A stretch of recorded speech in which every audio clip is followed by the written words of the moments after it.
In the first reading of today, which is taken from the book of Isaiah, chapter 58, verses 9 to 14, this is how Isaiah begins.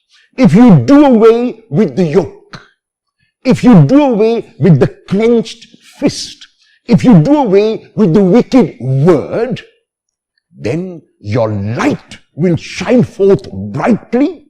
Your light will shine in the darkness.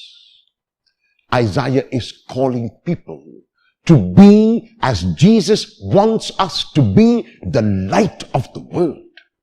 And how does one become the light according to Isaiah? By giving bread to the hungry, by reaching out to the homeless, by being concerned about the millions who live in poverty. Isaiah's light is not merely a light which is verbal. Isaiah's light is not a light which will shine with simply proclamation. Isaiah says that the light of an individual will shine when that person shows in action the deeds that he or she believes in his or her heart.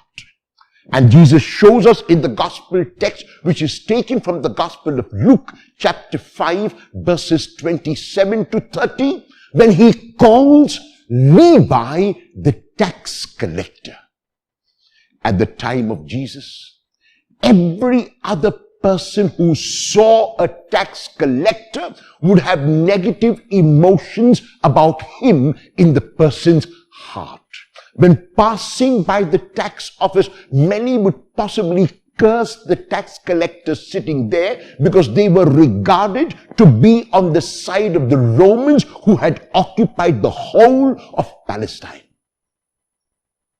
Jesus, however, sees in Levi not a tax collector, not a sinner, not someone who is a robber and on the side of the Romans. He sees in him a potential disciple. He looks as Isaiah wants us to look, and he calls to Levi.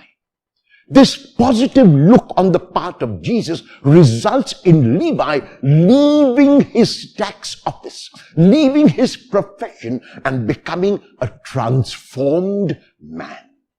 The bread which Jesus gives to Levi is not only the physical bread, it is the bread of looking intently and looking with love. When Jesus saw Levi, he saw a person who could rise above his thievery. He saw a person who could rise above cheating and charging extra. He saw a person who could rise above being concerned only about himself and also sharing his bread with the hungry.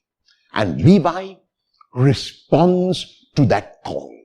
And we need to ask ourselves today about our own stereotypes, about our own prejudices, about our own way of looking. Is there an individual? Is there a community?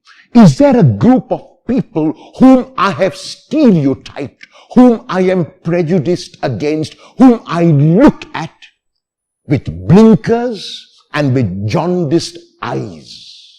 Will I attempt to look at them like Jesus did today?